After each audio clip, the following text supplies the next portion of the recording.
ultimately employees work for themselves. They don't work for the company in the figurative sense. So our objective is really about creating that connection and empowering our team members to use their voices, which will see them building their own personal brands. But never fear, the company brand will benefit and get to go along for the ride.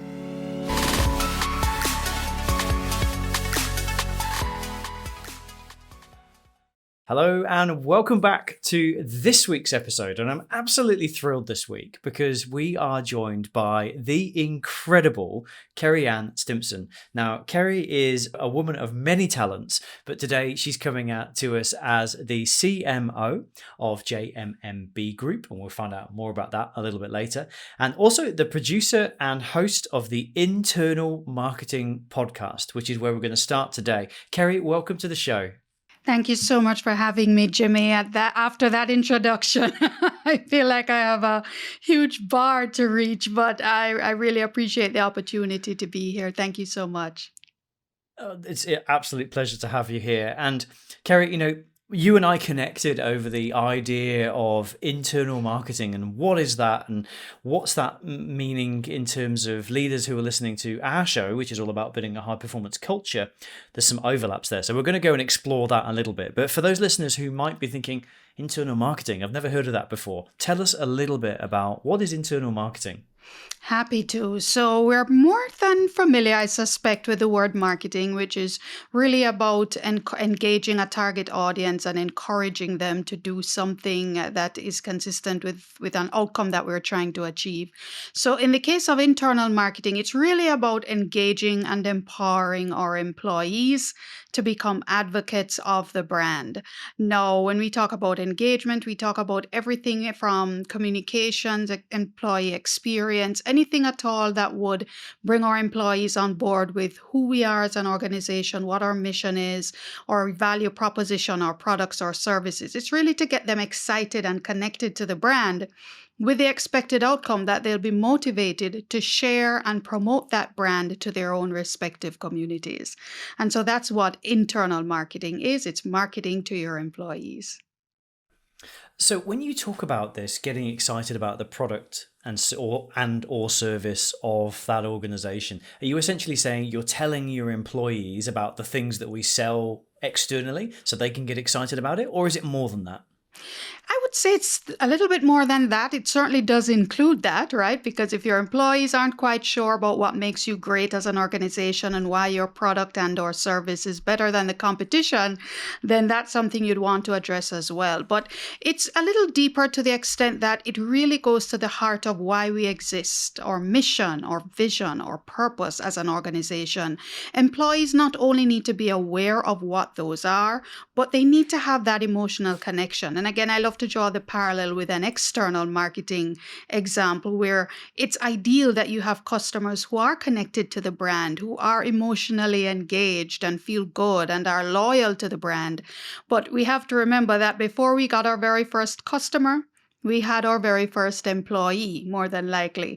And so if our employees aren't connected to the brand in that emotional way, where they're not engaged, they really don't believe in what we stand for, then they won't be empowered to deliver on the brand promise, and they won't be willing or motivated to share about the wonderful things about our organization to their communities outside. I love that. And, as I've been talking to you for the last couple of weeks and we've been putting this together, one of the things that kept on coming up in our conversation is where there is some really aligned work with the work of internal marketing teams and the work of our HR functions. So I know we've got a lot of senior HR listeners. How could they best partner with their internal marketing team, or maybe with just their marketing team, to create some internal marketing? But how could they best partner to get some great results for employee engagement, brand advocacy and things? Because you guys are the experts on that stuff, and HR people tend to play in the lane of employee advocacy, employee engagement. Where's the partnership opportunities? So there are a number of them, and that's a great question because you're right. HR, they're the people team. They are the pundits on things like culture and overall employee experience and engagement. And then the marketing team brings that expertise to the table that again shifts mindsets, it builds engagement in a brand and ultimately changes behavior. And so the partnership there is rich. I mean, when you think about, first of all, in any marketing space, you have the 4 P's of marketing. There's place, price, product, promotion. Those are the basic 4 P's. And in the case of internal marketing, the product is actually the job, it's the culture. And before you market anything, your product has to be on point. And so when you talk about the partnership between marketing and HR's role is to lead the drive to ensure that the product, which is the culture of the organization, the jobs, which includes the compensation, relationships, leadership, dynamics, and so on. HR are the ones who lead in that vein. And then the marketing team can come in and support HR in the vein that says, hey, you know what? How can we better engage our employees around what is really an awesome product, an awesome culture, an awesome experience? Again, to shift the behavior of our employees so that they feel motivated and empowered to become advocates of the brand outside. I'm so intrigued listening to your angle on the things that I've spent the last 20 odd years working in the field of HR, and just listening to the things you're saying. I'm like, yes, this is good stuff. Yes, we should be doing this. Yes, this is absolutely where we should play. And what we're starting to see in some of the more progressive clients that we work with, and I'm sure you're probably seeing the same in the organizations that you've had the privilege of partnering alongside, is that the idea of employee experience is starting to gain massive traction. And it's based on that idea of customer experience, but let's do it internally, right? And so there's probably thought already happening in many organizations about how do we internally market to build our employee experience. But if we were going to do 2 or 3 things, or if maybe we just go 1 or 2 things really well to start that journey, to start moving towards a strategy of internal marketing, where would I start? So, first of all, where I would suggest you start, Jimmy, is first of all assessing where does the brand sit in the hearts and minds of your employees. So, typically, we know that as companies, a lot of companies pretty much do what we call employee satisfaction and engagement surveys, which again tests employees' affinity to the product, which is again the culture, the job, the organization, the overall employee experience, which of course is very, very important. But I'm suggesting in the case of internal marketing to take it a little bit further, where you're testing the affinity that employees have to the company brand itself. Are they proud to work for your organization? Do they believe that it's an organization that they would recommend a friend, a family member to come and work with themselves? We call it the employee net promoter score. Are they loyal? Are your top performers staying with the organization, or are they leaving? Do your employees know what makes your organization great? What's your unique value proposition? How do your products and services stack up against the competition? All of those things you really need to understand what's the temperature check on the ground where your employees are concerned. Because if they're not engaged in the brand in that very intimate way, then they're not going to be able to promote it externally. They're not going to be able to deliver on the brand promise. And if you don't have engaged employees in the brand, then there's very little chance, or certainly going to be much harder for you to engage your customers in the brand as well. So that's the first thing. And then the second thing is that you want to make sure that whatever work that you need to do on the product in your internal marketing mix, which is your culture, which is your leadership dynamic, do employees feel valued? Do they feel heard? Do they feel safe? Do they feel empowered to use their voices both internally and externally as the chief ambassadors of the brand? Then that also would need to be addressed as well. So those are the 2 areas that I recommend companies start. I'm really intrigued by, obviously you are a marketer and an expert in your field, but the leverage opportunity from maybe an HR team that's traditionally been involved in employment relations activities or recruitment activities to suddenly have all this horsepower of research and data analysis and all these extra pieces that they can bring to the party when it comes to building an employee experience through leveraging some of these internal marketing strategies and tactics. I really like that. And I've also seen very average employee engagement surveys, and having some marketing expertise to go, well, what would we ask a customer? How can we tailor that question for an internal employee?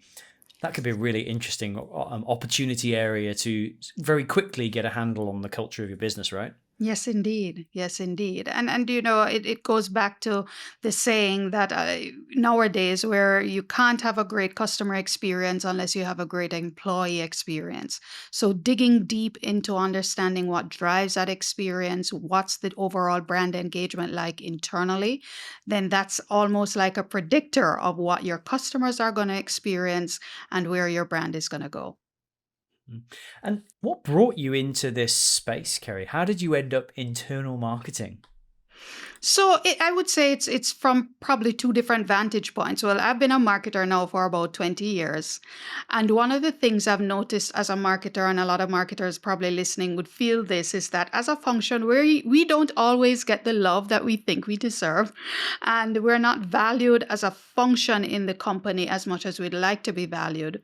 And over the years, working in the function and working and listening to internal clients and doing my own research and having conversations, you realize that a huge part of why that doesn't happen is because of the lack of internal engagement around the marketing function, yes, but around the brand. I don't believe that employees generally feel like they're a part of the marketing strategy, the marketing voice that's going out externally. And there was an opportunity I saw as a marketer to do more internal enrollment of employees in that conversation. So they understand the strategy, they understand what we're trying to achieve, and they appreciate that they have a critical role to play in that. So that's one.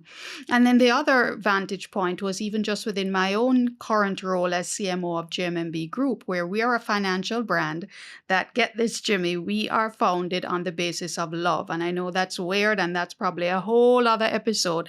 But as a financial brand, we really believed that, and we believed as when we were founded, and we still continue to believe that all human beings are created equal.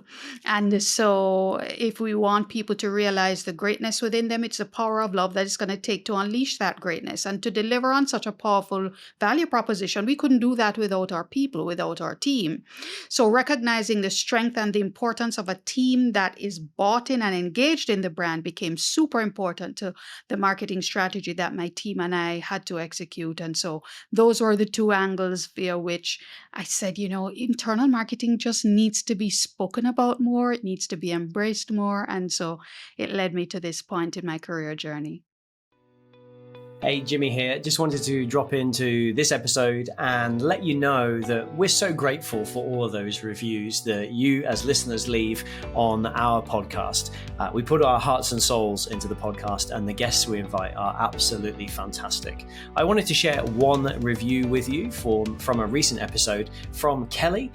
Jimmy's experience and thoughtful dialogue provide a phenomenal canvas of learning opportunities from thought leaders in the industry. It was a pleasure both listening and participating. What a great resource to learn valuable tips and tricks to navigating impactful leadership capabilities. So not only are we thrilled to have incredible guests on the show, but we're also absolutely overjoyed that it's having a positive impact on our listeners like you on the Ways of Working podcast. Speak soon.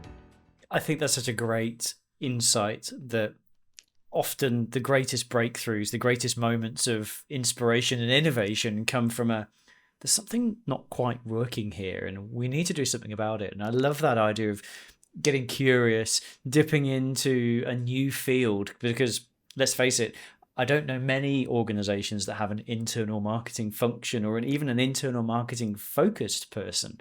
So you're really carving a bit of a niche in that space. And could you share with us one of the pieces of work that you've done in your career that's made probably the biggest difference in terms of really shifting that employee awareness and contribution to the company brand based on being much more engaged in the internal brand? So, well, first of all, we did some research. As I was speaking earlier about the brand engagement research, we actually did some research ourselves a few years ago, which was quite eye-opening, because what we found is that our team members loved working with the company. They were proud to say they worked with JMMB, the name of my organization. But they really didn't know what made us great. They didn't understand what was our unique value proposition and how our offerings were better than the competition. So we saw an opportunity to create fun and engaging educational content around our financial services that we could share with our team members, that they could sink their teeth into. So that was one. Another thing that we did was we really started to enroll more of our team members in our social media marketing activities, our digital marketing activities, whether it was to host a webinar or a live stream or to create valuable content. And then what we would do is we would highlight and applaud those team members who would invest their time and talent in those areas. Things like the social media ambassador of the week, where we would give a nice Amazon gift certificate to a team member who has done a great job of showing up for the brand and for themselves online. And they would send a nice email out to the entire organization to give them their kudos, and they got their Amazon gift certificate, which they could use however they like. So those, I would say, are the two big things that I think started to shift the conversation around how well are we engaging our employees in the overall marketing strategy, recognizing them as a key ambassador and constituent in that plan and execution. I love that. And if I were sitting at the top table of an organization thinking, we're looking for that performance edge, and I've just listened to this episode with Kerry, and my thinking is we need to get some internal marketing and some HR people talking. Yes. What would be a good couple of questions for me to be asking the leads of both those functions to start this type of project rolling? So I would encourage leaders to perhaps more than anything focus on what are the metrics that we want these types of activities to drive. Because let's get straight about it. We know as leaders, it's really about the bottom line, right? That's why we're in business. And so the charge I think that leaders can give to marketers and to the people team in HR is around what are the metrics that we want to drive. So you want to start looking at, well, what is our employee net promoter score? We know what the net promoter score is from where our customers are concerned, the likelihood of customers to refer the brand to someone else. For employee net promoter score, the likelihood that employees would want to recommend that someone work for us. Looking back at things like performance metrics, performance scores, are our top performers staying? Are our respectfully bottom performers not leaving? What kind of work culture, work environment are we engendering? But also things on the marketing side, brand awareness, earned media. When you have employees who are engaged and excited about the brand and they're sharing awesome content online, particularly in social media platforms, can we give an assessment of what kind of reach and frequency that we're enjoying and mentions that we're enjoying as a brand? Earned media, which if we had paid for it, what would that have cost us? So that's something I think we can also look at.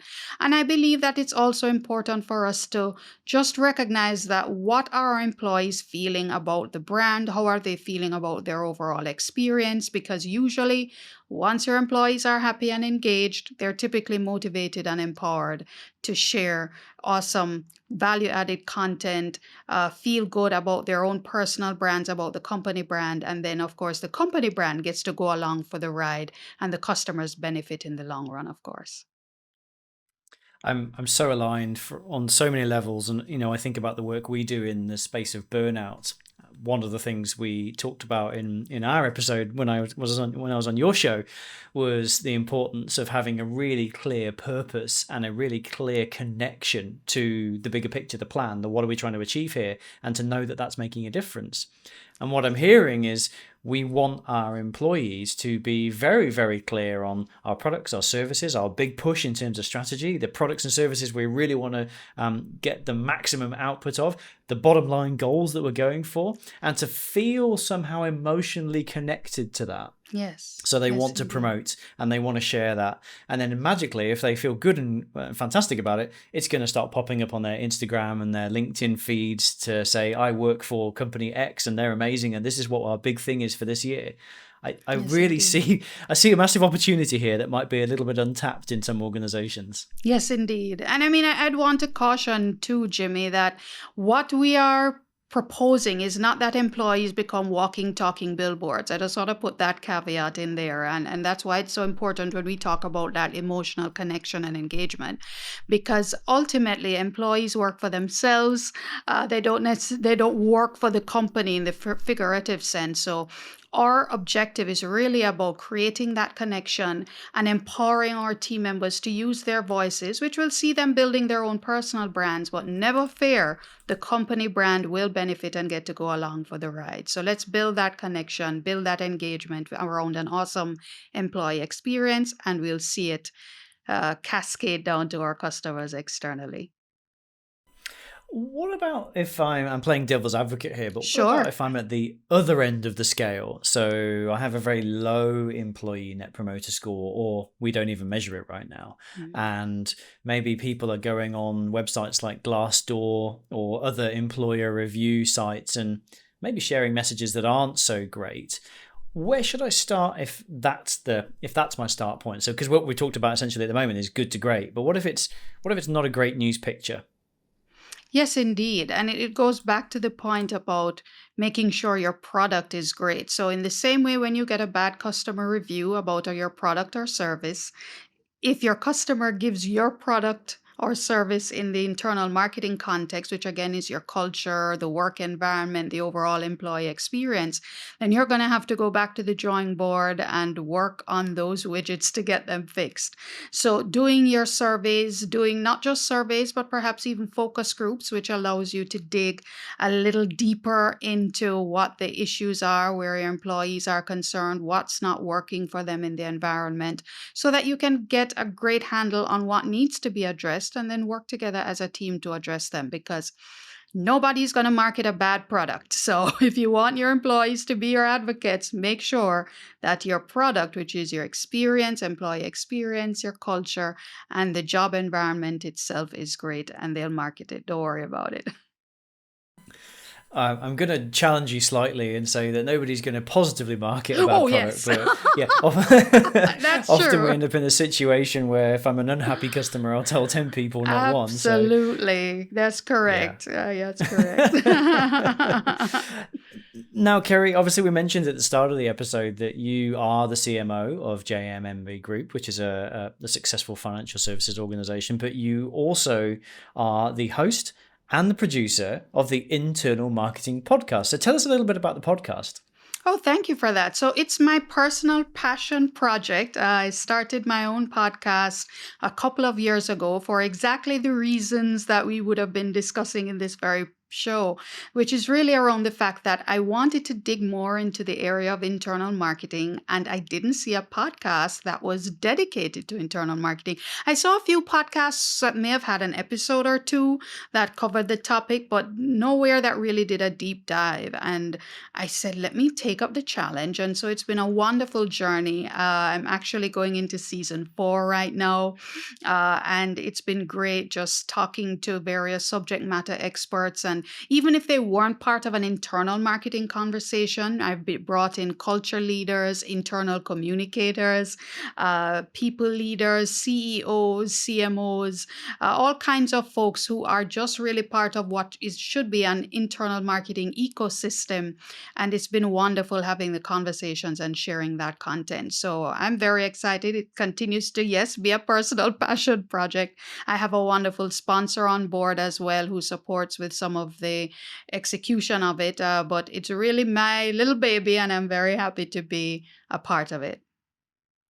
That's so interesting that I think we all start a podcast because we're passionate about sharing some sort of message that we want to get to a wider audience, that we want to share with people so they can tune in and listen to it. And I really appreciate having the opportunity to come on your podcast. We'll definitely put a link in the show notes below this episode, so you can scroll down, and please do subscribe to Kerry Ann's podcast. It is a fantastic source of fresh insights and coming at some of this stuff from a slightly different angle to where you may have currently been thinking or playing.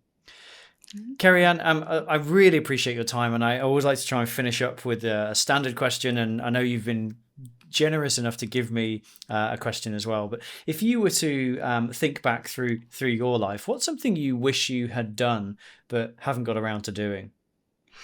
So for me, it would be actually writing a book. It would be writing a book. It's something that's still on my list of things to do, but it's just about just buckling down and getting to it. So it's still something I'd like to at least start doing before the end of this year. So let's see. But that's definitely the number one thing on my list of to-dos. Well, I wish you all the very best of luck with writing a book. Thank Having just you. gone through that experience myself, Yes, you would know. it is one of the most rewarding things you can do when you finally start to see people talking about your book. Yes, So, indeed. I wish you all the very best. And my last question, if you could describe in 30 to 60 seconds the key takeaway that you would like the audience to take away from this episode of the podcast, what would it be? So for me, the key takeaway is this. If we can't get our employees engaged and excited about the company brand that they represent, then we have very little hope of getting our customers engaged and excited about the brand that we want them to buy from. And so my encouragement to every organization, every business of any size is to start with your people. Make sure that they have a happy employee experience internally, that they're engaged with the brand, they're proud to work for the brand, they are emotionally, as best as possible, connected to the brand, and that finally they're motivated and empowered to share about that brand externally. And once that's done, you're going to see awesome brand growth, you're going to see awesome revenue growth as well, and just a wonderful future for a business that focuses on its people. Fantastic. Thank you so much, Kerry Ann, for joining us on the Ways of Working podcast this week. It was a privilege to have you along. And if you're sitting listening and thinking that this is something you want to get stuck into and how do I do this, make sure you tune into Kerry Ann's podcast. It is a riveting listen. I know also that she is very active on social media. And if you're looking for maybe a riveting read that you would like to get a bit of a playbook or a recipe for success in how to start really getting people engaged and involved in your brand, why not check out my new book, Beat Burnout, Ignite Performance, at www.jimmyburrows.com/book and download your copy now. It is a playbook for building a high performance culture. Kerry Ann, thank you so much for your time. Really appreciate it. Speak to you soon. Thank you, Jimmy. Take care.